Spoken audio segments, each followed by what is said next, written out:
자, 여러분은 아까 어떤 분이 질문하시는데, 아니, 왜, 이름이 다르냐. 어디는 여호람이라 써있고, 어디는 왜 요람이라고 하고, 또 뭐, 우시아라고 하고, 아사랴라고 하고, 예, 성경에 보면 동일한 이름인데, 다른 표현들이 많이 있습니다. 그래서, 가장 일반적인 것이 여호람, 요람, 동일한 이름이고요. 네, 그리고, 아사랴, 우시아, 동일한 이름입니다. 또 나중에 보면은, 요야, 뭐 고니야 이것도 동일한 이름이고 그러니까 예 성경을 찾아보시다 보면은 역대기하고 열왕기하고 약간씩 차이가 있는데 예, 다른 사람이 아니라 그 발음에 약간 뭐 표기 방식이 약간 차이지 동일한 사람이라는 것을 기억하셨으면 좋겠고요. 자 열왕기를 만약에 여러분들이 집에서 어떤 분들 열심히 있는 분들 도표를 만들어 보신 분들 있을 겁니다. 그래서 뭐 몇 년 통치했고 몇 년에 즉위해서 몇 년을 통치했고 하다 보면은 연도가 안 맞기 시작합니다. 어디선가 막 뒤죽박죽 되어지고 남유다하고 북이스라엘이 안 맞아 떨어지기 시작합니다.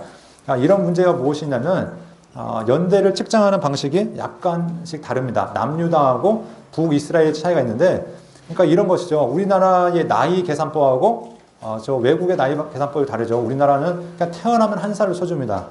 그래서 해가 바뀌면 2살 이런 식으로 되어지는데 외국 같은 경우는 그렇지 않죠. 생일을 기점으로 해서 생일이 지나야 한 살 이런 식으로 따지는 경우도 있는데 마찬가지로 왕위에 올랐을 그때부터 1년을 치는지 아니면 왕이 오르고 그 다음 해가 되었을 때 1년을 치는지 이게 직위년 방식이냐 아니면 무직위년 방식이냐 이런 방식에 따라서 남유다하고 북이스라엘이 따지는 것이 다르기 때문에 또 외국의 왕들도 다르기 때문에 이것들에 있어서 날짜 계산에 있어서 약간씩 차이가 있다는 거. 그렇기 때문에 여러분들이 만약에 날짜를 따져가다 보면 야 이게 왜 안 맞지? 이런 것들 나올 수 있고요. 또한 날짜가 안 맞는 한 가지 부분이 또 뭐냐면 섭정이라는 것이 있습니다. 섭정이 무엇이냐면 아버지와 아들이 같이 통치하는 거죠. 아버지가 문제가 생겼을 때 예를 들면은 우시자 같은 경우가 하나님 앞에 제사하려다가 몸에 나병이 바르잖아요. 그러니까 그 아들 요담이 함께 통치합니다. 그럴 경우에는 아버지는 아직 살아있지만 아들이 같이 이제 동일하게 통치하는 거죠. 그러면 이 연대가 이제 중복되어지는 부분들이 있습니다. 그래서 여러분들 뒤에 보시면 뒤에 빨간 표를 보시면은 이게 딱딱 네모칸으로 되어 있지 않고 네, 보면은 예, 나무 칸들이 계속 꺾여 있죠.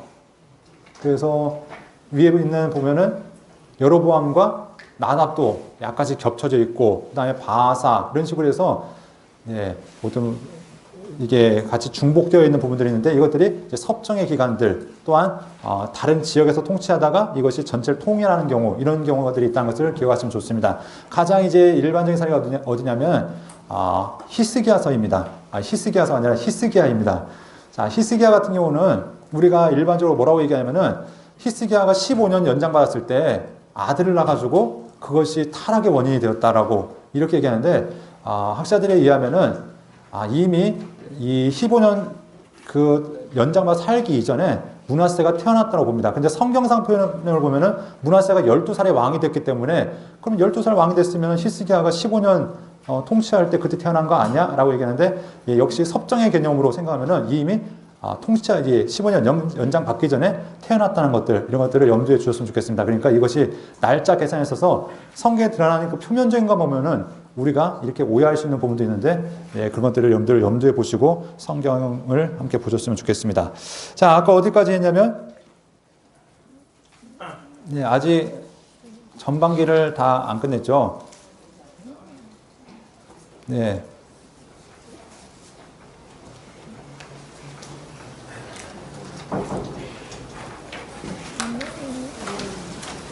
요거, 자, 여기 남유다 하면서 여기를 해야 되죠. 자, 보면은 남유다에 대한 왕들 하면서 여기 보면 이제 여호람 그리고 그 아들 아하시아에 대해서 이제 언급하는 걸 보게 됩니다. 자, 여기 보면은 둘 다 악한 왕입니다. 뭐 그렇게 크게 기억하실 필요는 없습니다. 왜냐면 하나님 앞에서 바르게 살지 못했던 왕이었고 특징적인 것을 하나 했다면은 이세벨이랑 결혼했다. 그리고 이세벨과 결혼해서 그 아들 아하시아를 낳았는데 역시 악한 왕이었다. 자, 아무래도 이제 북이스라엘과 사돈 관계가 이어지다 보니까 북이스라엘과 친밀한 교류가 있습니다. 그러니까 그 전에 왕들이 북이스라엘과 갈등 관계에 있어서 계속 싸움을 했다면 이제 이 아합 시대에는 화평의 시대가 된 거죠. 그리고 특별히 이 시대는 어떤 상황이냐면은 우리가 아까 칼칼 전투였죠. 칼칼 전투, 카르카르 전투 이 전쟁 이후로 아수르의 세력이 약해집니다. 약 몇 년간 약해지냐면 한 60년간 그 예후 때 다시 한번 2차전을 통해서 그 예후를 굴복시킨 이후로 한 60년간 이 아수르의 영향력이 약해집니다. 그때를 때맞춰서 북이스라엘 남유다가 이제 발흥하기 시작하는 거죠. 부흥하기 시작합니다. 그리고 그때 가장 때가 맞았을 때가 여로보암 2세 때 가장 부흥하게 됐고요. 자, 그러니까 이때 이제 주변에 위협도 별로 없었을 때였고, 그러다 보니까 남유다와 북이스라엘이 더 이제 친밀한 관계로서 함께 협력하는데, 중요한 것은 하나님을 믿는, 여호와 하나님을 믿는 신앙 안에서 협력했으면 얼마나 좋았겠습니까? 그런데 바알 신앙 안에서 이들이 하나가 되어졌다는 것, 그것이 문제였죠. 결국 이들이 어떻게 되냐면은 여호람이 죽은 다음에 이 아하시아가 왕이 되어서 이 나라를 통치하는데, 북이스라엘 여호람을 병문안 갔다가 어떻게 하면은 예후에 의해서 이제 북이스라엘이 완전히 멸절되어지고 남유다 왕이었던 아하시아까지 같이 죽게 되어집니다. 그때 같이 위문 갔던 왕자들도 죽임 당하죠. 그래서 이 예후가 하나님께서 받은 사명을 바로 감당한 걸 보게 됩니다. 아합의 모든 집안들을 완전히 멸절하는데, 중요한 것은 아직도 어디에는 남아있냐면 남유다에는 남아있습니다. 아달랴하고 그의 자손들이 남아있죠. 자, 이 아달랴가 어떤 일을 행하냐면 자기의 손자들을 70명을 죽여버립니다. 자, 그리고 그때 간신히 살아난 것이 누구였냐면 요아스가 살아나죠. 이 고모였던 여호야다 제사장의 부인이었던 고모에서 살아나게 된 것을 보게 됩니다. 이 여호세바는 그 아달랴의 친딸은 아니고, 보면은 아하시아 이복 누였죠. 그러니까 다른 부인의 딸이었던 이 여호세바가 결국 요시아를 구원하고 그를 살려주는 역할을 하게 된 것을 보게 됩니다. 자, 이런 이야기가 이제 후에 등장한 것을 보게 되고요. 이제 보게 될 내용은 다시 어디로 건너가야 되냐면 후반부 예후로 이제 건너가는 겁니다. 자, 전반기 시대가 이제 마무리되어집니다. 하나님께서 종교개혁자 예후를 통해서 지금까지 아합의 오므리 왕자의 모든 잔재를 다 청산시킵니다. 그래서 이 아합의 자손들부터 해서 또 아합의 그 사돈 집안이었던 남유다의 아하시아 왕까지 예후의 손에 다 죽임을 당하는 것을 보게 되고요.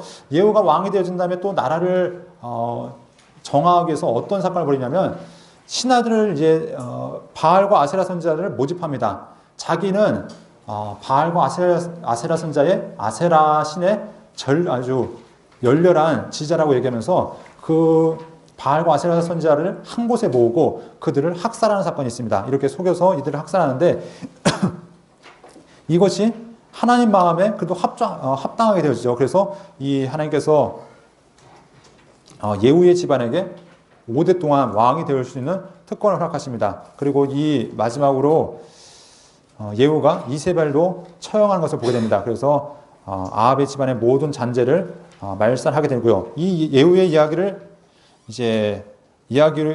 마지막으로 누구로 가냐면 또다시 남유다로 가게 되는 것을 보게 됩니다. 자, 남유다는 당시에 누가 왕이 되어지냐면 아하시아가 죽게 되니까 갑작스럽게 병문안 갔다가 죽게 되니까 그의 어머니였던 아달랴가 스스로 왕이 되어집니다. 몇 년 동안 통치하냐면 6년 동안 통치하죠.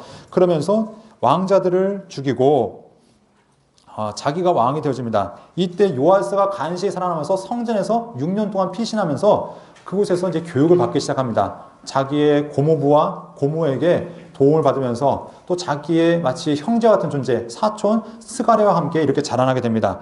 자, 이렇게 하나님 앞에서 선하게 자라났던 요시아가 자, 7살이 되었을 때 다시 한번 개혁이 이루어지죠. 그래서 아달랴가 처형을 당하고 요시아가 나라를 이제 정결케 하기 시작하는 걸 보게 됩니다. 아무래도 자기를 양육한 고모부가 제사장이다 보니까 성전을 정결하게 하는 일, 그래서 성전을 수리하고 또 하나님 말씀대로 초반에는 바르게 그가 나라를 통치해 나가는 것을 보게 됩니다. 그런데 이 여호야다 제사장이 죽자마자 갑작스럽게 변질되어지죠. 그러니까 우리가 무엇을 통해 무엇을 알 수 있냐면 그가 열심히 했던 것들이 정말 자기 본심에서 자기의 인격적인 변화 가운데 나타났던 것이 아니라 어떻게 보면은 주변에 그런 사람이 있으니까 그렇게 따랐던 부분이지 정말 하나님 앞에 절대적인 순종이 있지 않았던 것을 우리가 생각해 볼 수 있습니다.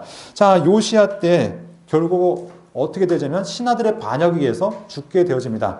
하나님께서 그를 바르게 세우고자 했지만 초반에는 바르게 섰지만 그 후반에는 하나님을 배신하고 특별히 자기와 형제 같은 스가랴를 돌로 때려 죽이는 일까지 했던 것이 바로 이 요시야의 일이라는 것을 성경은 이야기하고 있습니다. 자, 이렇게 아달랴와 요아스의 이야기를 언급한 다음 또다시 어디로 가야 될까요?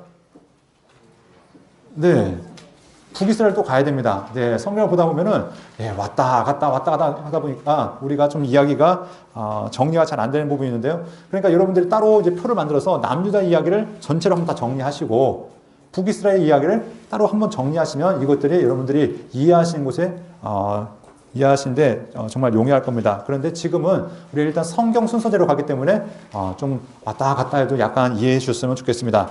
자, 남유다에서 다시 북이스라엘로 가는데요. 그 당시 왕이 누구였냐면 이제 요아스에 대해서 이야기합니다. 그 아들이었던 여호아하스 그리고 요아스, 이때도 누가 나라를 다스리고 있냐면 다스리는 게 아니라 이때 누가 선지자였냐면 엘리사가 선지자였습니다. 자, 그래서 하나님께서 이 나라를 여전히 사랑하신다는 것을 보여주시는데 요아스 때 이제 엘리사가 죽게 되어주죠. 그러면서 이 요아스 왕이 찾아왔을 때 그에게 야, 화살을 쏘아라. 그래서 창밖을 쏘고 그 활을 잡고 땅을 두드려라 했더니 요아스가 몇 번을 두드립니까? 네, 여러분 어떻게 하셨는지 이제 3번을 두드립니다.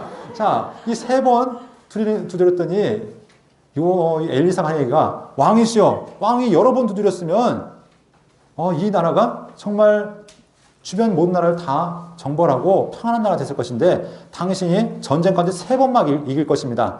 그 말대로 요아스가 전쟁 가운데 이제 3번을 승리하게 되는데 아무튼 그 나라가 하나님 앞에서 이제 어느 정도 안정되어져 가기 시작합니다. 그렇다고 해서 그들이 하나님 앞에서 돌아왔던 것은 아니고 나라만 안정되어졌습니다. 그때가 언제냐면 바로 그 아들 여로보암 2세 때였습니다. 그런데 여로보암 2세 이야기를 하려고 했더니 또다시 누구 얘기를 건너가야 될까요?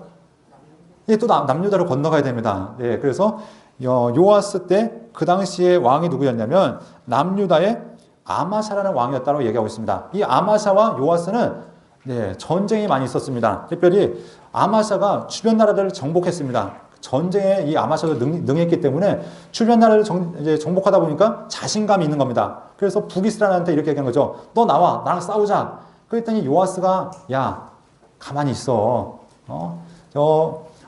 레바논의 가시나무가 백향목에 이르기를 한번 싸워보자 하는데 야, 상대가 돼야 되지 하면서 어떻게 하냐면은 이제 만류합니다. 그런데도 이 아마샤가 끝까지 싸우자고 덤볐을 때 결국 어떻게 하냐면은 전쟁이 붙고 어디가 이기냐면 요아스가 이기고 남유다의 아마샤가 크게 대패합니다. 자, 그래서 조공을 바치는 수준까지 아무튼 그런 수준까지 갈 정도로 나라가 위태한 상황까지 가게 되는 것을 보게 됩니다. 그리고 아마샤의 교만을 해서 남유다가 잠시 휘청하지만 하나님께서 다시 이제 남유다를 세워주시는데 그것은 언제냐면 그 아들 때 우시야 때 세워주십니다. 그런데 이 아마샤는 결국 신하에 의해서 암살당하고요. 자, 아마샤의 이야기를 언급한 다음에 다시 어디로 가냐면 북이스라엘로 다시 이야기가 넘어갑니다. 자, 아마샤가 몇 년 동안 나라를 다스렸냐면 29년 동안 나라를 다스렸습니다. 그러니까 할 얘기가 조금 있겠죠. 네, 그래서 북이스라엘로 넘어갔더니 북이스라엘 왕이 누구였냐면 여로보암 2세였습니다. 근데 여로보암 2세는 몇 년을 다스렸냐면 41년을 다스립니다. 그래서 이 여로보암 2세 이야기만 한 번 하는데 이때 어떤 일이냐면 영토를 회복합니다. 그러니까 솔로몬 이래로 가장 큰 솔로몬 때만큼 영토를 회복하게 되고요. 그리고 나라의 경제적 상황이 아주 부유한 상황까지 되어집니다. 그런데 성경 우리가 아모스서나 호세아서를 보면 우리가 알 수 있듯이 그 당시 타락이 극에 달했던 것을 보게 됩니다. 가장 문제가 무엇이냐면 우상숭배로 이스라엘 백성들이 타락했고 또 가진 자들이 없는 자들의 것을 착취하는 시대, 그것이 바로 이 여로보암 2세 시대였던 것을 보게 됩니다. 그래서 왕과 백성이 부패했고 특별히 재판관들은 불의한 재판을 했고 또 제사장들은 불의한 예언, 그러니까 거짓 예언을 행했던 시대, 이것이 바로 여로보암 2세 시대라고 성경은 이야기하고 있습니다. 반면에 이 시대와 동시대에 남유다, 우시아 왕이 통치하는데 우시아는 또 다른 이름이 아사랴입니다. 그러니까 나중에 여러분 성경 읽다가 우시아, 아사랴, 야 어떤 사람이 진짜냐 하지 마시고 동일한 인물입니다. 이 우시아 시대에 하나님께서 남유다에게도 복을 부어주십니다. 그런데 남유다 역시 타락하기 시작합니다. 이때 활동했던 선지자가 누구였냐면 이사야 선지자죠. 여러분 잘 아시는 배경이 무엇이냐면 1장부터 6장까지가 바로 우시아와 요담이 섭정하던 시대였습니다. 그리고 6장에 바로 이제 이사야가 하나님 앞에 부름받는 모습이 나타나는데, 자 1장부터 6장까지 이야기가 무슨 얘기냐면은 하나님께서 너희 제사 드리지 마라. 내가 너희 제사 안 받겠다라고 하는 말씀이 그 시대 가운데 선포되는 말씀입니다. 왜 그러냐면 그들이 예배 안 한 게 아닙니다. 끊임없이 하나님 앞에 예배했고 제사 드렸고 제물 바쳤지만 너희 가운데 그 예물이 나한테 무엇이 유익하냐. 너희 하나님 앞에 정말 하나님을 사랑하는 마음 없이 드려진 그 예물이 그 제사가 무슨 소용이냐 하면서 하나님께서 그들을 책망하신 것들을 보게 됩니다. 자, 하지만 우시아는 그래도 하나님 앞에 바르게 살기 위해서 노력했는데 우시아의 말년 역시 하나님 앞에서 버림받는 모습을 보게 됩니다. 왜냐하면 자기가 함부로 하나님 앞에 분향하려다가 제사장이 해야 되는 역할을 자기가 하려 하다가 결국 그렇게 하나님께 버림받는 모습을 우리가 보게 됩니다. 자, 우시아의 이야기를 언급한 다음에 또다시 이야기가 넘어가게 되죠. 누구로 넘어가게 될까요? 네, 스가랴로 넘어갑니다. 자, 스가랴는 예후 왕조의 마지막 왕이었습니다. 자, 그래서 스가랴 때 이제 마지막 왕조였는데 역시 악한 왕이었습니다. 그리고 살룸의 모반에 의해서 살룸이라는 사람에 의해서 이제 암살당하게 되고요. 자, 그리고 이제 살룸이라는 사람이 왕이 되어집니다. 역시 얼마 가지 못합니다. 얼마나 다스렸냐면 한 달 다스립니다. 한 달 다스리고 암살당합니다. 그리고 누가 왕이 되어지면 무나헴이 왕이 되어집니다.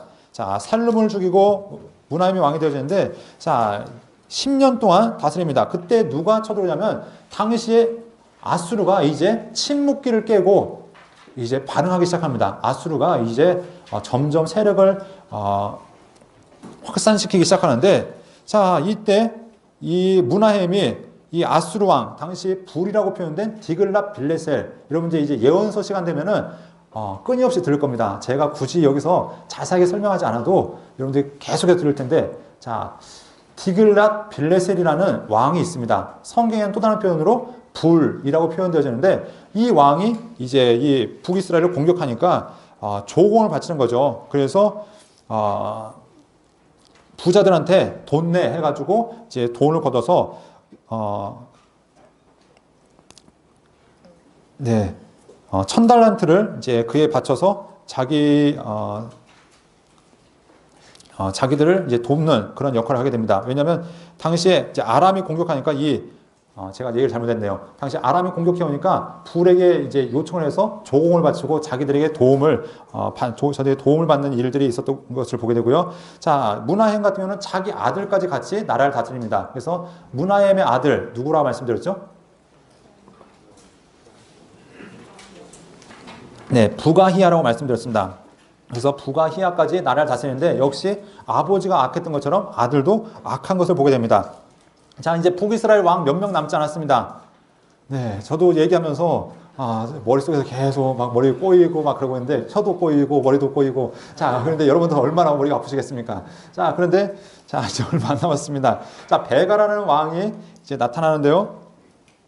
자, 이 베가는 어떻게 보면 나라의 북이스라엘의 부흥을 도모했던 왕입니다. 자, 그래서 어떻게든지 나라를 살려보려고 노력했던 왕이었는데 국제 정세가 그게 안 되죠. 왜냐하면 당시에 강대국 아수르가 계속 세력을 확장시켜 나가고 있는데 이것들이 안 되는 겁니다. 그래서 한 가지 방법이 무엇이었냐면 당시 주변 국가들과 함께 연합해서 아수르를 대항하고자 노력합니다. 그래서 아람 나라와 또 남유다와 같이 연합해서, 야, 우리 이대로 있다가는 아수르한테 다 먹힌다. 야, 우리 아수르를 공격하자. 그래서 연합전선을 펼쳐합니다. 이때 남유다의 왕이 누구였냐면 아하스라는 왕이었습니다. 그런데 아하스가 뭐라고 하냐면 난 싫어. 난 안 할 거야. 그런 거죠. 그랬더니 아람과 북이스라엘 연합군이 야, 이대로 놔둬서는 안 되겠다. 왜냐하면 우리가 아수르에게 전장하기 전에 이 유다가 뒤통수를 치면은 우리는 그냥 여지없이 당하는 것이기 때문에 이 남유다부터 공격해야 되겠다라면서 이제 그들이 정책을 펴는 거죠. 그러면서 이들이 어떤 일을 행하냐면, 자, 북이스라엘과 남유다 연합군이 북이스라엘과 아람 연합군이 남유다를 공격하는 겁니다. 이때 이제 선지자 이사야가 아하스한테 가서 얘기하는 거죠. 왕이시여, 하나님을 의지하십시오. 아수르를 의지하지 말고 하나님을 의지하십시오. 왜냐하면 이 유다가 다급하니까 누구한테 도움을 요청하려고 하면은 아수르한테 도움을 요청하려고 하는 그 상황을 알게 된 겁니다. 그래서 하나님을 요청하십시오. 하나님께서 당신에게 한 가지 징조를 주실 것인데 그 징조가 이루어질 때 하나님께서 당신을 구원하신 것을 알게 될 것입니다. 처녀가 잉태하여 아들을 낳을 것인데 이것이 그 이름을 임마누엘을 할 것입니다. 이것이 당신에게 징조가 되어질 것인데 하나님을 의지하십시오. 어디서 많이 들어본 얘기죠. 예, 이사야서에 나온 말씀입니다. 그런데 이 아하스가 그 말을 신뢰할까요? 안 할까요?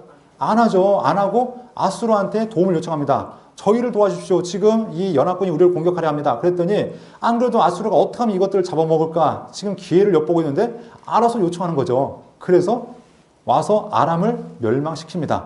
그리고 북이스라엘은 조공을 받는 이제 위치가 되었죠. 남유다는 그전에는 그래도 방어벽이 있었습니다. 바로 위에 북이스라엘은 방어벽이 있었고 그 바깥에 아람이라는 방어벽이 있었는데 이제 방어벽이 하나씩 어떻게 되어집니까? 하나씩 없어진 거죠. 처음에는 아람이 없어지고요. 그 다음에는 뭐가 없어지냐면 720년에 북이스라엘은 방어벽이 없어집니다. 그리고 그 당시 이제 히스기야 때는 완전히 대면하는 아수르와 대면한 상황까지 가게 된 것을 우리가 알 수 있습니다.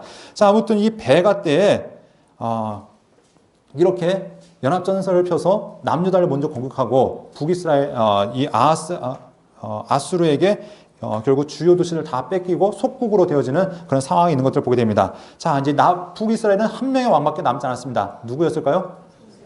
예, 호세아입니다. 그런데 성경은 호세아 이야기를 곧바로 가지 않고 누구로 갈까요? 네, 남유다로 다시 넘어갑니다. 남유다의 왕 누굴 얘기할까요? 네, 요담 얘기를 해야 되죠. 요담과 아하스 이야기를 하게 될 겁니다. 자, 요담과 아하스는 자, 아버지는 하나님 앞에서 함부로 제사를 하다가 나병에 반해서 죽게 됐다면 그 아들은 그래도 하나님 앞에 선하게 살기 위해서 노력합니다. 그리고 뭐 별 탈 없이 그냥 그렇게 죽었던 것 같습니다. 근데 시대적인 상황은 계속해서 타락을 향해서 달려가고 있는 거죠. 제사장도 타락했고 선지자도 타락했고 백성들도 타락했고 정말 이 시대가 계속해서 타락을 향해 달려갔던 것을 우리가 보게 됩니다. 자, 이 시대 가운데 요담의 아들 아하스가 등장하는데 아하스는 철저한 우상 숭배자였습니다. 특별히 어느 우상을 섬겼냐면 아수르의 종교를 수입해서 섬겼던 사람이 아하스였습니다. 자, 국제적인 감각으로 따지면은 정치적 수완이 좋았던 사람이라 볼 수 있습니다. 왜냐하면 정치의 세력을 잃고 어느 나라에 붙어야 지금 우리나라가 안전할까 이런 것들을 보는 사람이 할 수 있지만 신앙적인 측면에서 보면은 하나님 앞에서 철저하게 우상 숭배자로 하나님 앞에 버림받은 왕으로 표현되는 것을 보게 됩니다. 자, 이 아하스가 우시아까지 가서 그 모든 제단 아수르의 그 모든 종교를 수입해다가 성전에다 설치하죠. 그리고 그 일에 같이 제사장이 앞장서서 이 제단을 설치한 것도 우리가 확인해 볼 수 있습니다. 자, 이렇게 아하스 때 이 나라가 위태회태해지는 것을 보게 됩니다. 이 아하스는 이 아수르와 동맹 관계를 맺기 원했죠. 우리를 도와주시고 우리와 동맹을 맺읍시다 했더니 이 아수르는 아하스를 도와주면서 동맹은 무슨 너 내 속국해 하면서 속국으로 남유다를 삼아버린 것을 보게 됩니다. 결국 이 남유다가 이 아수르에서 조공을 바치는 신세가 되어졌는데 자, 이러면서 아하스 결국 이렇게 살다 죽었다라는 이야기로 끝나면서 마지막 왕, 북이스라엘의 마지막 누구를 언급하냐면 호세아를 언급합니다. 자, 이제 북이스라엘의 왕은 이 호세아를 마지막으로 역사 속에 사라지게 되죠. 몇 년도에 사라지게 되냐면 722년도에 사라지게 됩니다. 이 호세아는 처음에는 아수르를 열심히 섬깁니다. 그런데 당시에 애굽의 왕이 야, 내가 도와줄 테니까 또 나랑 같이 싸워서 아수르를 물리치자라고 얘기합니다. 그런데 당시 애굽의 왕조가 몇 왕조였냐면 24왕조였습니다. 그냥 기억만 하십시오. 애굽의 여러 왕조들 있죠. 어느 민족이 나라를 정권을 잡았냐에 따라서 그 왕조들이 바뀌어지는데 자, 24왕조는 애굽의 왕조 중에서 가장 무력했던 왕조 중에 하나입니다. 그런데 잡는 것이 제대로 된 동아줄을 잡은 게 아니라 썩은 줄기를 잡은 거죠. 썩은 지푸라기를 잡은 겁니다. 그래서 이 호세아가 애굽을 의지했다가 된통 당한 겁니다. 먼저 애굽이 아수르에서 격퇴되어지고 또 반역 사건이 드러나서 결국 호세아까지 이 나라까지 위기에 처하게 되는데 자, 그래서 722년 호세아가 나라를 다스린 지 9년 만에 나라가 완전히 망하고 약 2만 7천 명의 사람들이 포로로 끌려가게 되어지고 나라가 완전히 이제 혼혈 정책에서 민족의 정체성이 사라지는 것, 이것으로 이스라엘 역사가 맞춰지게 된다는 것을 이야기하고 있습니다. 그래서 남유다보다 약 136년 전에 이 북이스라엘이 먼저 망하게 된다는 것을 이야기하고 있습니다. 자, 이제 어느 나라만 남게 되어지냐면, 자, 이제 남유다만 남게 되어집니다. 자, 남유다 몇 장부터냐면 18장부터 25장까지입니다. 자, 우리가 이제 앞으로 남은 약 1시간 동안 남유다에 대한 이야기를 하고 우리가 말씀을 마치도록 하겠습니다.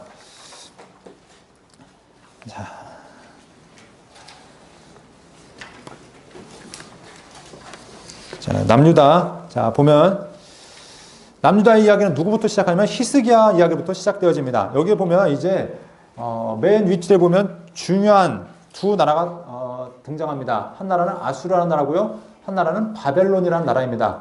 이 나라가 이제 정권이 바뀌어지죠. 국제 정세가 아수르가 이제 몰락하면서 바벨론이라는 신흥 강국이 등장한 것을 보게 됩니다. 자, 그런데 이때가 이제 언제냐면 이제 므낫세 아몬을 거의 경계로 해서 나라가 바뀌어지게 된 것을 보게 되고요.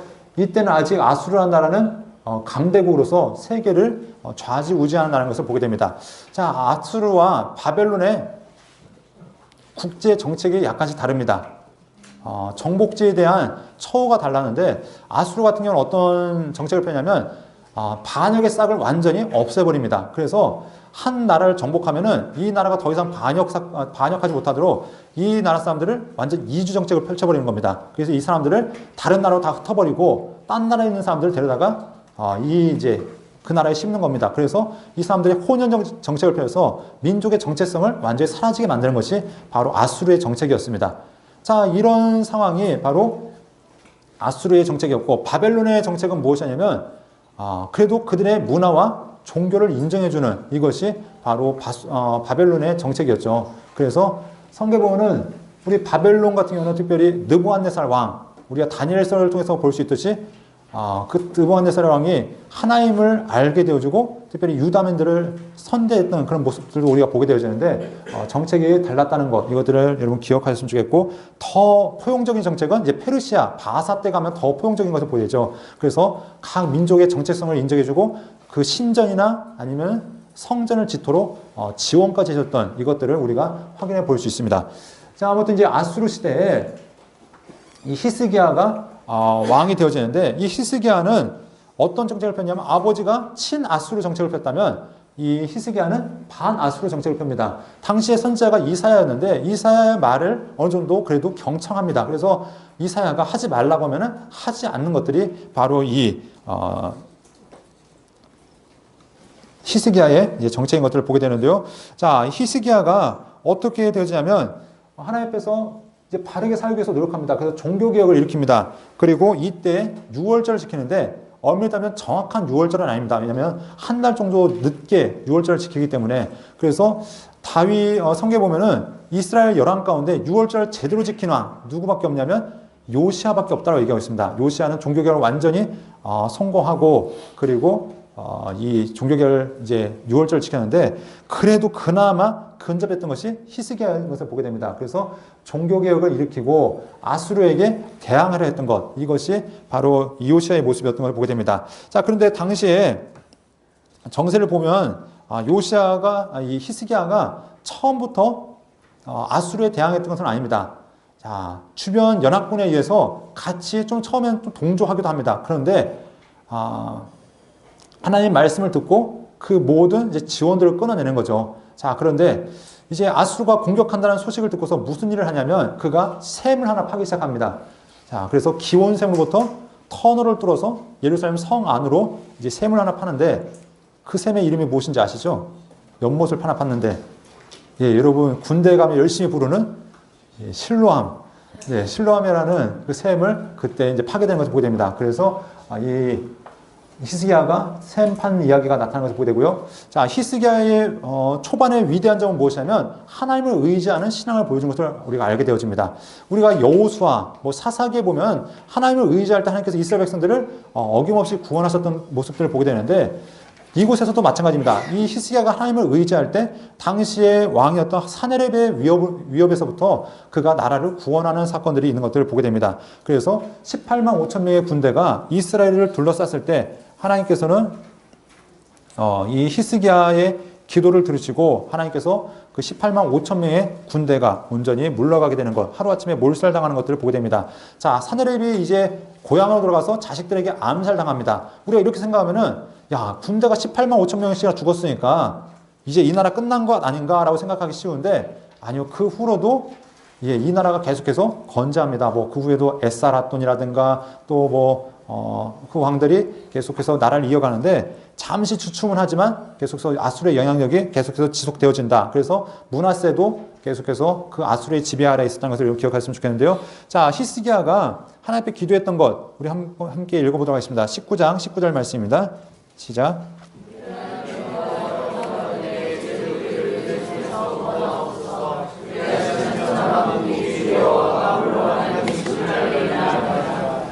자, 이 히스기야의 기도가 무엇이냐면 하나님의 주권을 인정하는 것이죠. 하나님이 어떤 분이십니까? 그러면서 천하만국이 주 여호와가 홀로 하나님이신 줄 알게 될 것입니다. 라고 이렇게 기도하는 것을 보게 됩니다. 자, 열왕기는 아까 초반에 말씀드렸지만 신들의 싸움이라고 얘기했습니다. 당시의 생각이 무엇이냐면 한 나라가 이기면 우리나라 신이 세서 이긴 거야 라는 생각이 그들의 사고 방식이었습니다. 그런데 이스라엘이 전쟁을 했다면 이길 때도 있었지만 질 때도 있었습니다. 그럼 그들의 생각이 무엇이냐면 우리 하나님이 힘이 별로 없구나. 그런데 성경은 결론을 그렇게 내는 것이 아니죠. 너희 하나님이 힘이 없어서 지는 것이 아니라 너희의 불순종 때문에 너희의 죄악 때문에 하나님께서 너에게 패배를 허락하자는 것들을 끊임없이 얘기하고 있죠. 자, 그런데 이 오늘 히스기야의 기도는 하나님의 주권을 인정하면서 하나님의 도움을 의지하는 것들을 우리가 보게 됩니다. 자, 이렇게 해서 아수르의 위협으로부터 이 히스기야가 예루살렘 성이 구원받는 모습을 보게 되고요. 자, 이 사건 이후에 히스기야가 병이 걸립니다. 우리가 이제 이사야서에 보면은 또 다시 한번 언급하겠지만, 자, 병이 걸려서 이사야 선지자가 가서 통보하죠. 왕이시여, 죽을 준비를 하십시오. 하나님께서 왕이 얼마 살지 못한다고 말씀하십니다. 이때 히스기야가 하나님 앞에 눈물로 기도합니다. 그랬더니 이사야가 이 통보하고 나가다가 다시 돌이키는 거죠.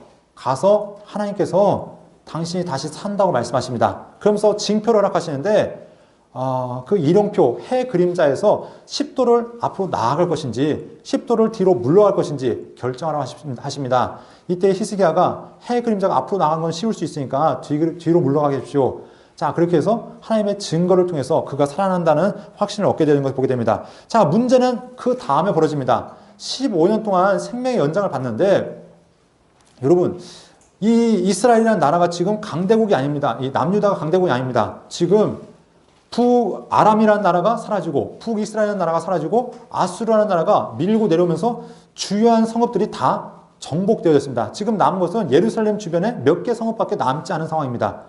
별 볼 일 없는 상황이죠. 그런데 이런 나라가 아수르 군대 18만 5천 명을 하루아침에 물리쳐버렸습니다. 또한 소식이 들리기로는 얼마 있다가 중병에 걸려서 죽는다 했는데 멀쩡히 살아있는 겁니다. 이 소식이 퍼졌을까요? 안 퍼졌을까요? 퍼졌겠죠. 어디까지 퍼졌냐면 바벨론까지 이 소식이 퍼진 겁니다. 당시 이제 세력을 준비하고 이제 기회를 엿보고 있던 바벨론이 이 소식을 듣자마자 이 조그만 나라의 비밀이 무엇일까? 어떻게 해서 이 나라가 그 강대국 아수르를 맞설 수 있는가? 그래서 그 비밀을 캐기 위해서 사신, 아니면은 조문단 이렇게 얘기하지만 다른 말로 하면은 스파이, 간첩을 보내죠. 자, 보내서 왔더니 이 히스기야가 무엇하고 있습니까? 자기의 보물 창고, 성전의 창고, 자기의 왕궁 창고, 자기의 자랑할 것들 다 보여주는 겁니다. 그때 히스기야에게 이사야 선지자가 찾아와서 하는 얘기가 무엇이냐면 왕이시여, 당신이 무슨 일을 했습니까? 자, 하나님께서 나라를 구원해 주셨고 하나님께서 당신의 생명을 살리셨다면 마땅히 누구한테 영광을 돌려야 돼요? 하나님께서 하셨습니다. 하나님께서 지금까지 인도하셨습니다. 하나님께서 이루셨습니다. 이런 고백이 있어야 되는데 자기 자랑하는 거죠. 내가 이렇게 잘났습니다. 그랬더니 하나님께서 당신이 보여준 모든 것들 다 그곳으로 이동할 것입니다. 다 끌려갈 것입니다. 당신의 후손들 바벨론에 끌려가서 환관이 되어질 것입니다. 이때 아까 얘기했듯이 히스기야의 믿음의 고백, 내 때 안 이루어지니 감사합니다. 예, 참 믿으면 좋은 조상이죠. 네, 이렇게 히스기야가 그 말년의 모습이 얼마나 추악한 모습이었는지 하나님 앞에서 믿음이 없는 모습으로 이렇게 나타난 것을 보게 됩니다. 자, 그러니까 처음이 믿음이 좋았다고 끝까지 가라는 법 없다는 것을 우리가 함께 보았으면 좋겠습니다. 자, 이제 계속해서 므낫세에 대한 이야기가 나타납니다. 므낫세는 몇 년 동안 나라를 다스렸냐면 55년 동안 나라를 다스립니다. 할아버지가 아수르의 종교를 그렇게 수입해 섬겼다면 이 므낫세 역시 이 아수르의 종교, 일월 성신을 섬겼고 심지어 자기 아들을 불 가운데로 지나가겠다. 다시 말해서 우상 숭배자였다라는 것을 이야기하고 있습니다. 성경은 이 므낫세의 죄악이 얼마나 컸든지 하나님께서 이 남유다를 멸망시키겠다라고 말씀하십니다.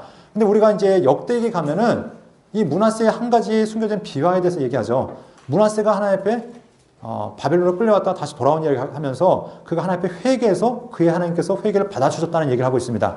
그 얘기를 통해서 무엇을 얘기하면은 므낫세 같은 죄인도 남유다를 하나님께 멸망시키겠다고 선언하셨던 그 므낫세 같은 놈도 하나님 앞에 회개했더니 하나님께서 용서하셨다라는 이야기가 그 역대기 가운데는 등장한 걸 보게 됩니다. 하지만 남유다에서는 그걸 이제 이 열왕기에서 언급하지는 않습니다. 왜냐하면 그 이야기보다는 지금 강조가 무엇이냐면 이 므낫세의 죄악에 대해서 강조하고 있기 때문에 자, 이 므낫세는 무지한 피를 많이 흘렸는데 이때 아마도 이사야 선지자도 죽임을 당하지 않았을까라고 이렇게 예측을 하고 있습니다.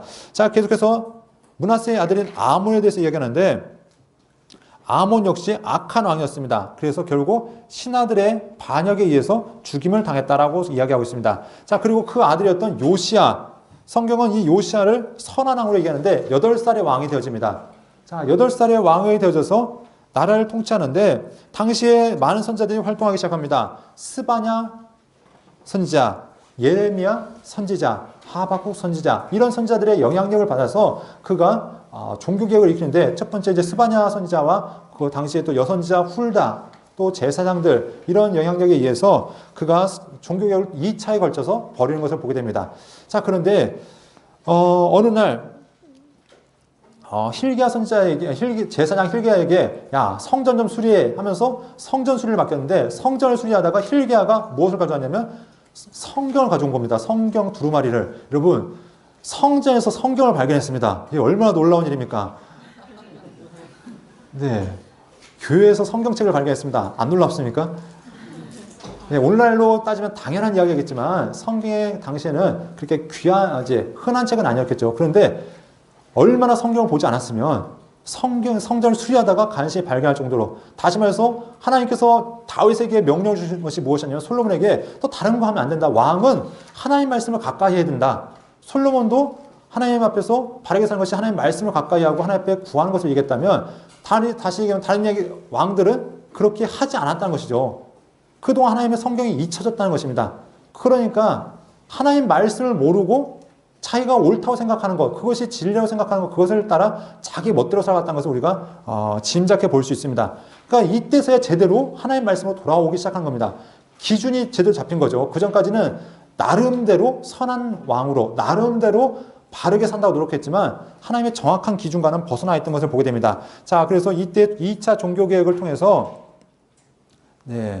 이 우상의 모든 것들을 이 흰놈의 골짜기에 이제 불태우고, 그리고 성전을 개혁하고 종교개혁을 일으킵니다. 그래서 모든 산당들을 없애고 또 하나님 앞에서 바르게 유월절을 지켜드리는 것, 이것도 이때의 이야기인 것을 보게 됩니다. 자, 그런데 이제 문제가 발생했습니다. 어떤 문제가 발생하냐면 어느 날 소식을 듣자하니 바로 느고가 아수르를 돕기 위해서 온다는 얘기입니다. 자, 당시 요시야 때는 이제 아수르의 세력이 약해졌을 때입니다. 그 아버지 때까지는 아수르가 강대국이 되었다가 갑작스럽게 이제 요시야 때 이 세력이 약해집니다. 자, 그러면서 아수르 주변에 있었던 메대와 그리고 바벨론이라는 나라가 이제 발흥하기 시작합니다. 그래서 메대, 바벨론 연합군이 이제 아수르의 주요 도시들을 이제 정복하게 나가는 시점이었죠.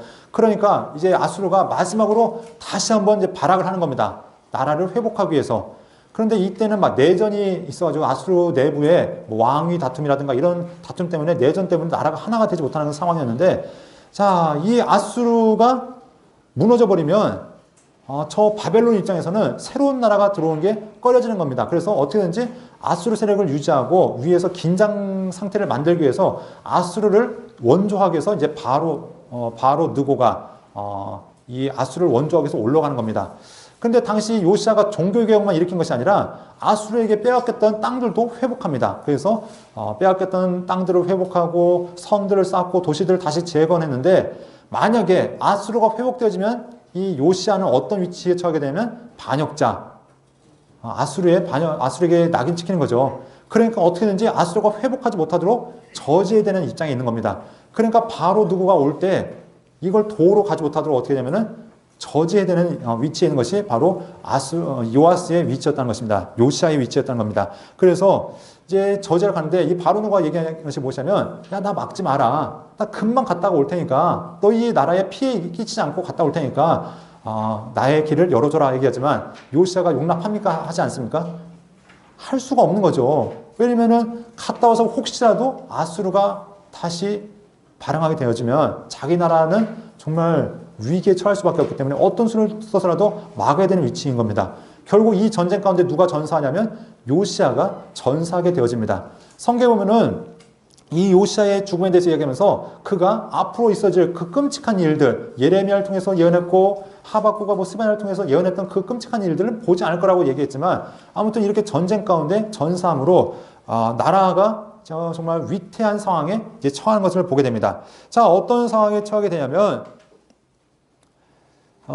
지금까지 이루어왔던 모든 종교개혁이 허사로 돌아가는 겁니다. 여러분, 만약에 이 나라가 불교 국가인데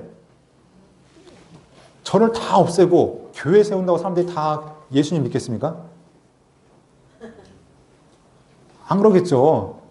네, 건물이 없어진다고, 어떤 우상이 없어진다고, 그거 사람들의 마음이 돌아오는 게 아니겠죠. 요시아가 2차에 걸쳐서 종교개혁을 했지만 사람들의 마음은 이미 하나님을 멀리 떠나 있었다는 것을 이야기하고 있습니다.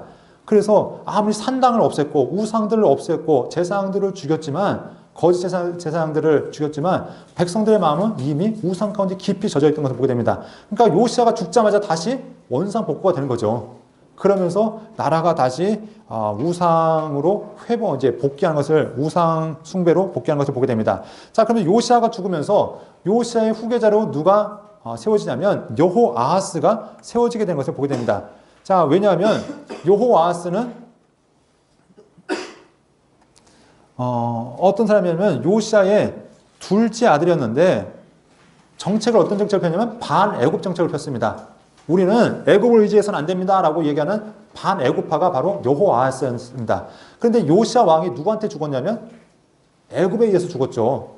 그러니까 나라의 신하들이 누구를 세우냐면, 우리 왕이 애굽에 의해서 죽었는데 어떻게 친애굽파를 세울 수 있습니까? 반애굽파를 세워야 됩니다 하면서 세운 사람이 누구였냐면 여호아하스였습니다. 그래서 당시 하무달의 아들이었던 여호아하스를 왕으로 세웁니다. 그런데 이 바로 누구가 이제 아수르를 돕기 위해서 갔는데 무승부가 되어집니다. 가서 그냥 어떻게 흐지부지 되어지고 다시 이제 퇴각하게 되어지죠. 어떤 특별한 승부가 없이. 그래서 내려오는데, 내려오다 보니까 왕이 바뀌어 있는 겁니다. 전에 봤더니 요시아가 있었는데 지금은 어떻게 되어집니까? 새로운 왕이 있는 겁니다. 그러니까 괘씸하죠. 야, 너 지난번에 나 막았지? 너 때문에 내가 제대로 일을 못 이뤘으니까 널 따라와 해가지고 왕을 볼모로 잡아서 끌고 가는 겁니다. 그래서 애굽으로 끌고 가면서 새로운 왕을 세우는데, 그 왕이 누구였냐면 요야김이었습니다. 첫째 아들이었던 친애굽파였던 요야김을 왕으로 세운 것을 보게 됩니다. 자, 근데 성경 보면 예레미야에 보면 이 여호야김에 대한 이야기들이 많이 나옵니다. 얼마나 악한 왕이었는지, 하나님의 말씀을 얼마나 멸시했던 왕인지에 대해서 이야기하고 있습니다. 그래서 하나님의 말씀이 선포되어질 때 바락을 통해서 두루마리의 말씀을 읽었더니 이 여호야김이 야 가져와 해가지고 옆에서 사람이 읽으면 종이를 잘라가면서 불에다 태우고 잘라서 태우고 했던 왕, 이 왕이 여호야김 왕입니다. 자, 그래서 이 왕이 성경은 어떻게 죽임당한지는 알 수 없습니다. 그런데 많은 사람들이 추정하기를 아마 끌려가서 죽지 않았을까, 그리고 들판에 버려지지 않았을까, 이렇게 이야기를 하곤 합니다. 자, 아무튼 여호야김 몇 년 동안 다스리냐면 11년 동안 나라를 다스리는데, 나라는 점점 위기로 쳐닫고 있습니다. 왜냐하면 하나님을 신뢰하는 것이 아닌 우상으로 나아가기 때문에 결국 이 여호야김 왕이 그렇게 죽임 당하는데, 자, 시대적인 상황이 이제 아수라는 나라는 이제 쇠퇴하게 됩니다. 완전히 패망하게 되고 새로운 강대국이 등장하는데 그 나라가 어떤 나라였을까요? 네, 바벨론이라는 왕이 나라가 등장합니다. 그러니까 요시아 때부터 계속해서 이제 세력을 키웠던 왕이 이제 여호야김 때 되면은 나라를 이제 크게 세우죠. 그때 그러면서 당시 유명한 장수이자 왕이었던 느부갓네살이 이 왕이 되어진 것을 보게 됩니다. 그러면서 이 여호야김 시대에 예루살렘을 침공해서 자, 너 나한테 복종해 하면서 이제 서약을 받아냅니다. 그런데 결국 반역하죠. 반역하는데 이 여호야김을 쳐들어와서 그때 포로를 끌고 왔는데 이때가 몇 년이냐면 주전 605년경이었습니다. 605년경 1차 포로를 끌고 가는데 이때 끌려갔던 한 사람 누구였을까요? 네, 여러분 잘 아시는 한 사람 다니엘. 네, 그와 함께 같이 간 사람 그의 친구들. 자, 그리고 고관 대적들, 귀족들이 이때 끌려간 것을 보게 됩니다. 그래서 하나님께서 이제 새로운 준비를 하고 계신 거죠. 남유다가 이제 가능성이 있습니까? 없습니까?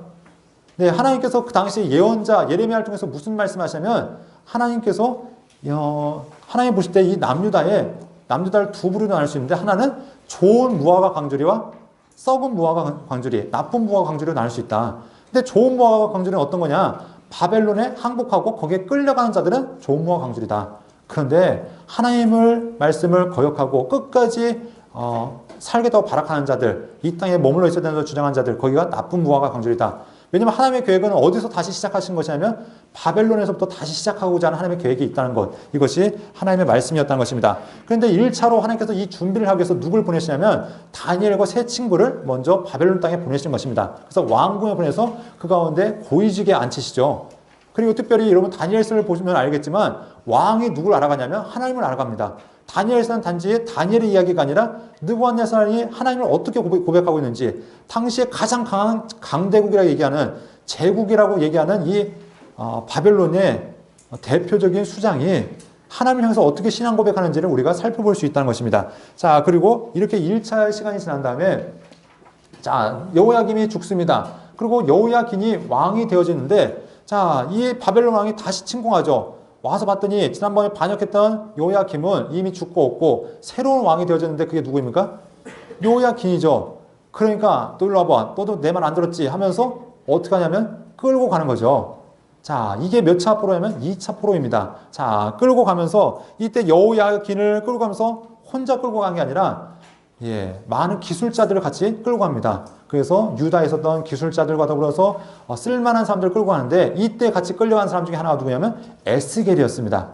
자, 그러면 이 사람들은 어디에 거주하면 이제 그발 강가, 그 예루살렘의 그 강가 주변으로 이제 정착존이 마련되어지고 그 가운데 머물게 되어지는데 자, 다니엘이 이스라엘의 포로민을 위해서 왕과 고위직에서 준비하고 있다면 에스겔은 백성들 가운데 그 가운데 터전을 준비하고 있습니다. 그래서 앞으로 더 끌려올 사람들 위해서 하나님 말씀으로 공동체를 양육하고 말씀으로 준비하는 사역들이 이 에스겔의 사역을 통해서 준비되고 있다는 것을 우리가 확인해 볼 수 있습니다.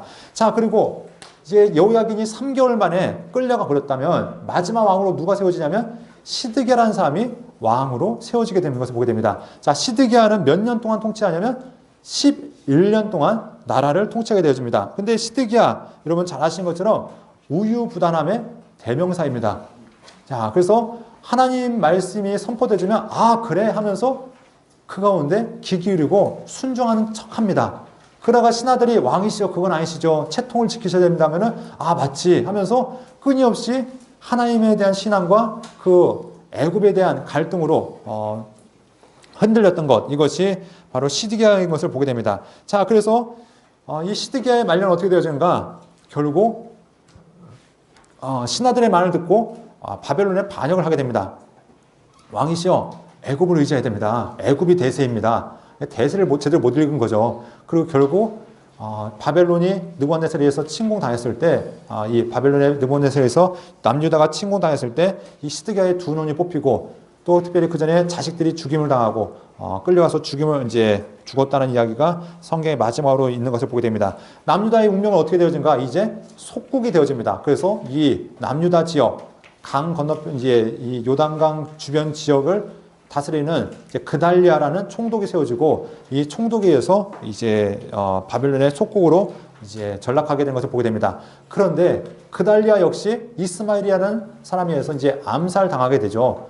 그리고 그 후에 또 남유다의 운명은 마치 풍전도왕의 상황과 같이 급격하게 이제 쇠퇴의 길을 가기 시작하는 걸 보게 됩니다. 자, 그런데 이제 시드기야가 죽임당할 그때, 그리고 예루살렘 성이 패퇴할 그때가 이제 언제냐면 586년경이었습니다. 자, 이때 3차에 걸쳐 이들이 포로 생활로 이제 포로민으로 대규모의 사람들이 끌려가게 되는 것을 보게 됩니다. 그리고 끌려간 자들, 하나님 말씀대로 좋은 마음과 강주리로 이제 훈련받게 되어질 자들이고, 남아있던 자들, 이들은 죽임당하고 또 그 가운데 정말 쓸모없는 자들은 예루살렘과 그 주변 지역을 지키는 남은 자들이 되어진 것을 보게 됩니다. 자, 어떤 이들은 이제 포로가 3차가 아니라 4차에 걸쳐 끌려갔다 얘기하는 사람들도 있습니다. 왜냐하면 그 후에 이제 기록도 있다고 얘기하는데, 우리 공식적으로 일단 3번의 이야기를 하면서 3번에 걸쳐서 이렇게 포로로 끌려가게 된 것을 보게 됩니다. 그렇다면 귀환도 어떻게 되어질까요? 예. 그게 3차에 걸쳐서 이렇게 돌아오게 되었다라고 우리가 보게 되어집니다. 자, 이렇게 이제 간략하게 보게 되었는데요. 자, 그러면 자, 우리가 이제 이 열왕기 상의 이야기들을 이렇게 정리해 보도록 하겠습니다. 자, 열왕기 상, 열왕기 하의 이야기를 정리할 때 첫 번째 이야기는 무엇을 시작하면 통일 왕국으로 시작되어진 것을 보게 됩니다. 누구의 말년으로 시작되어졌죠? 다윗의 말년으로 시작되어졌습니다. 그리고 다윗이 죽기 전에 주어진 사명, 그에게 주어진 명령이 무엇이었냐면 하나님 말씀을 지켜라. 하나님 말씀을 붙들라는 명령을 그에게 주는 것을 보게 됩니다. 솔로몬은 그 언약을 잘 지켰습니다. 잘 지키고 그 말씀을 초반에는 잘 지키면서 지혜로운 왕으로 나라를 제대로 다스리지만 그의 후반부는 전혀 그렇지 못했던 걸 보게 됩니다. 그 원인이 무엇이었는가? 성경은 율법에서 그만 몇 가지 죄가 그의 원인이 되었다고 얘기하는 것을 보게 됩니다. 이방 여인들, 특별히 수많은 여인들이 그의 신앙을 방향을 틀었고, 또한 수많은 병거들을 통해서 하나님께서 하지 말아야 될 명령을 어겼고, 또 수많은 은금이 그의 삶을 타락으로 이끌었다는 것을 성경은 이야기하고 있습니다.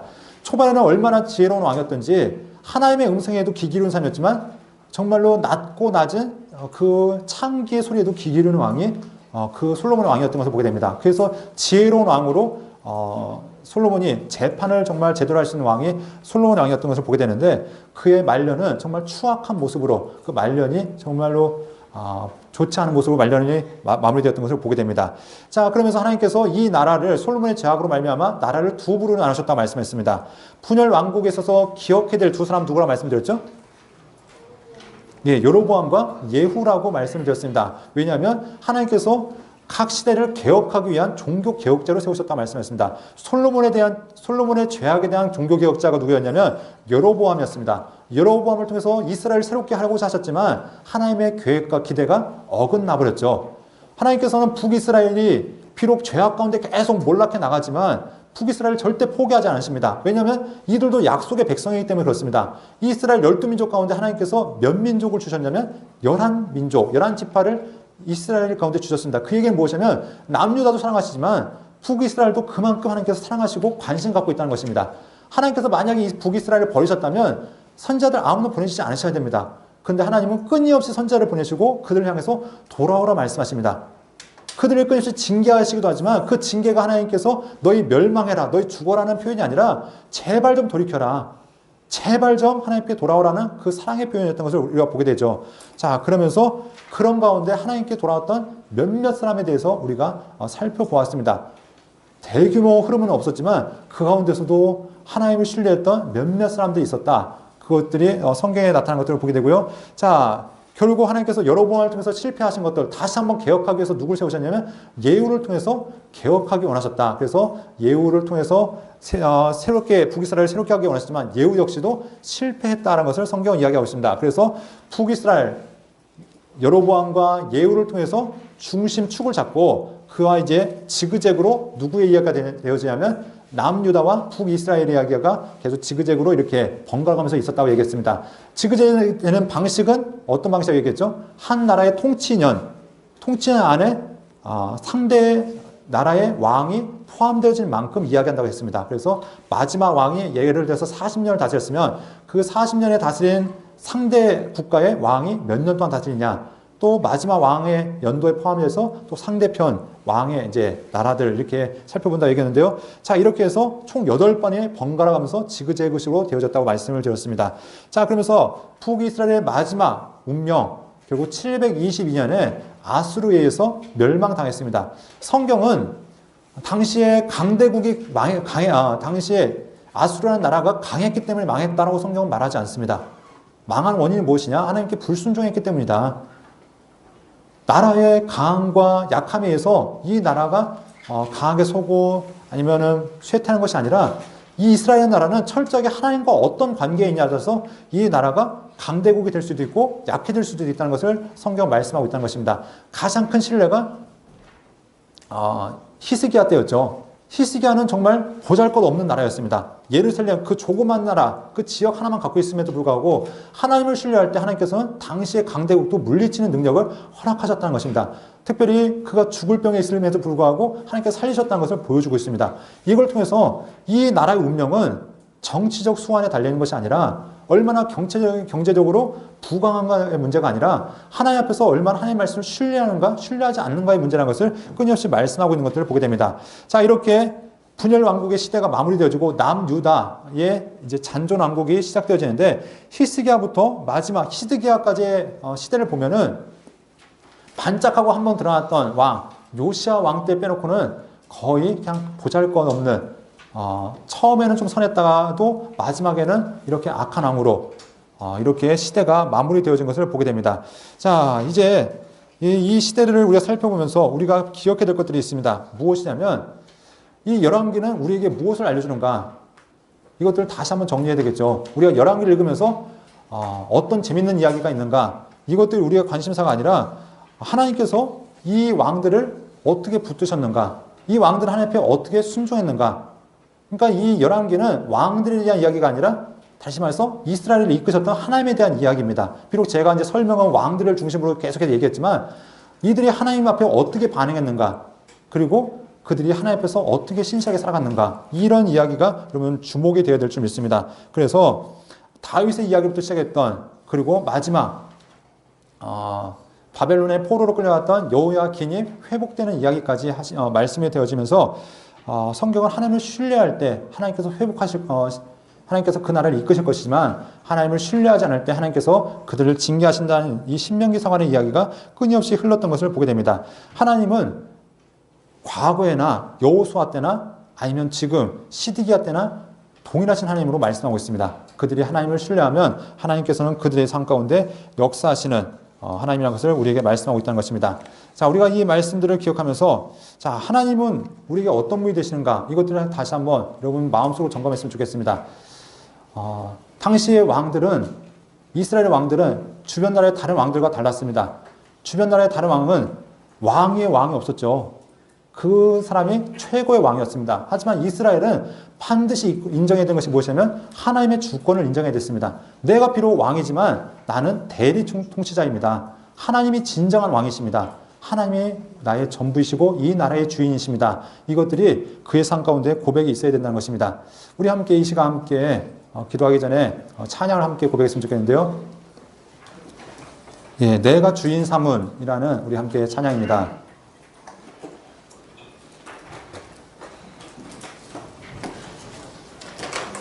자, 여러분의 삶 가운데 진정한 주인은 누가 되십니까? 이것은 단지 성경에 나왔던 이야기뿐만 아니죠. 오늘날에도 우리에게 주고 있는 질문입니다. 다윗에게는 주인이 분명했습니다. 하나님 그분이 주인이셨습니다. 솔로몬은 하나님을 주인으로 삼았다가 결국 세상의 영화에 눈을 빼앗겨 그 많은 재산, 수많은 여인, 그것들이 그의 삶을 무너뜨리는 결과되었던 것을 보게 됩니다. 여러분 삶에 무엇으로 만족하실 수 있겠습니까? 여러분 삶의 목회지가 안정되어지면 그것으로 만족하시겠습니까? 아니면 여러분의 재정의 문제가 다 채워지면 그것으로 만족하시겠습니까? 아니면 여러분의 틀어진 인간관계가 다 회복되어지면 그것이 여러분의 만족이 되어지겠습니까? 이 모든 것들이 다 바로 되어질지라도 하나님과의 관계가 틀어지면 모든 것이 잘못되어진 것이라고 얘기하고 있습니다. 그렇기 때문에 성경은 그들의 정치적 역량을 이야기하지 않고 신앙의 모습으로 그들을 평가하고 있는 것들을 보게 됩니다. 여러분의 삶은 지금 어떤 방향을 향해 달려가고 있습니까? 이 정도면 됐어. 이 정도면 안정됐어. 이 정도면 가만할 때 하면서 하나님과의 관계가 멈춰 있지는 않습니까? 이 시간 우리가 우리의 진정한 주인 되시고 우리의 모든 것 되시는 주님을 함께 찬양하면서 우리 함께 신앙으로 고백했으면 좋겠습니다.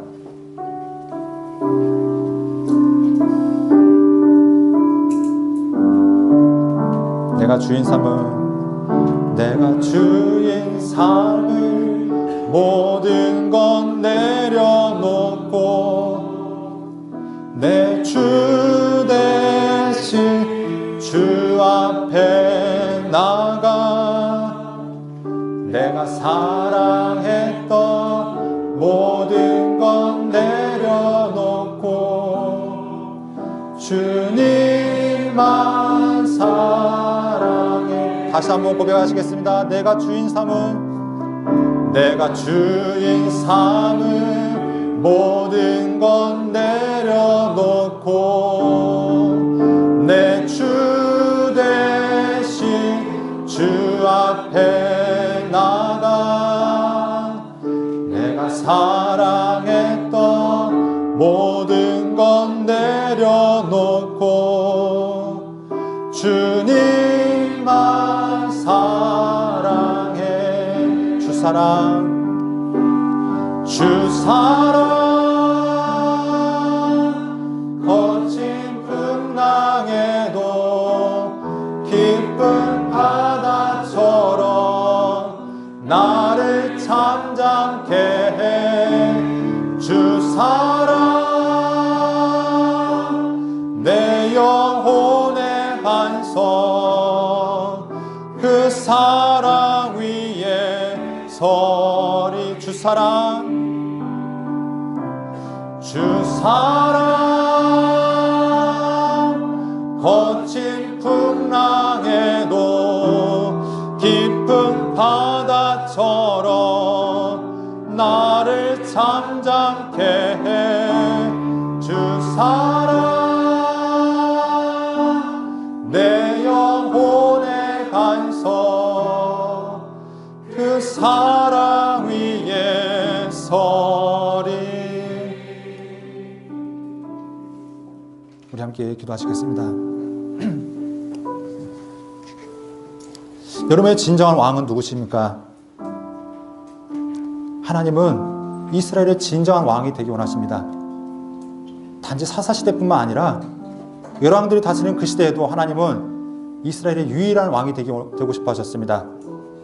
하지만 사람들은 자신만의 신을 찾아서 자신만의 헛된 왕을 찾아서 인간 왕을 찾아서 끊임없이 헤매었던 것들을 바라보게 됩니다. 이 시간 우리의 왕은 누구십니까? 우리의 주권은 누구에게 있습니까? 나의 모든 것이 내 것이라 이야기하지 않습니까?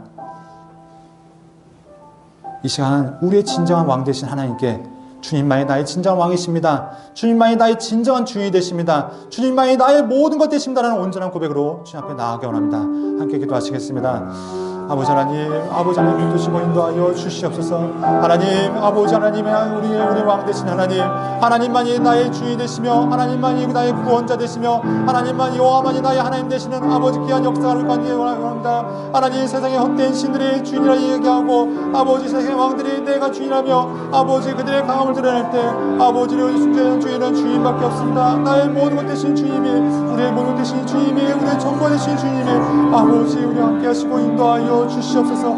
이 시간 가운데 역사하실 주님을 찬양합니다. 홀로 찬양과 영광을 받아 주시옵소서. 홀로 주의 이름에 높임 받으시고 영광 받아 주시옵소서. 주의 나라를 간구합니다. 주의 뜻을 소화합니다. 아버지여 아버지 역사하시고 인도하시고 이끌어 주시옵소서. 하나님의 뜻 가운데 순종하며 나가는 게 아니라 역사하시고 아버지여 우리의 모든 삶을 신실하게 채우시고 인도하여 주시옵소서. 아버지의 내원 되신 주님을 찬양합니다. 아버지 하나님 인도하여 주시옵소서. 하나님 아버지 하나님 인도하시고 주시옵소서. 아버지여 아버지 하나님 주시옵소서. 아버지 하나님 주시옵소서. 우리의 마음을 돌이켜 사랑하게 인도하여 아버지 인도하여 주시옵소서. 하나님께서 이스라엘 백성들을 사랑하시고 그들을 사랑하시기에 너희가 내 말에 순종하면 내가 너를 위해서 이렇게 좋은 길들을 예비했다 하는 말씀하셨습니다. 혹시 너희가 나의 길에 불순종할지라도 내가 징계를 통해서 내가 너희를 다시 돌이키기 원하신다는 하나님의 사랑이 나타나는데 그들은 끊임없이 하나님을 외면했고 하나님을 주인으로 인정하지 않았고 내가 나의 주인으로 내가 나의 왕으로 헛된 신이 나의 주인으로 인정하며 살아갔던 것들을 바라보됩니다. 하나님 단지 2000년 전 3000년 전 그들의 이야기가 아니라 오늘날 나의 삶 가운데 진정한 나의 주인이 누구이며 나의 왕이 누구이며 나의 전부가 누구인지 이 시간 우리의 삶을 다시 한번 점검합니다. 하나님께서 허락하신 우리의 교회 가운데 우리의 가정 가운데 이 나라와 이 민족 가운데 세계 열방 가운데 주님만이 온전한 왕이 되시며 주님께서 온전히 통치하신 것이 우리를 통해 나타날 수 있도록 도우시고 인도하여 주옵소서. 주님을 사랑하되 이전보다 더 사랑하기 원합니다. 다윗이 하나님을 사랑했던 것처럼 하나님을 향하여 뜨거운 열정으로 주님 앞에 더 나아갔던 것처럼 우리 안에도 그 열정과 그 마음을 허락하여 주시옵소서. 예수 그리스도의 이름으로 기도합니다. 아멘.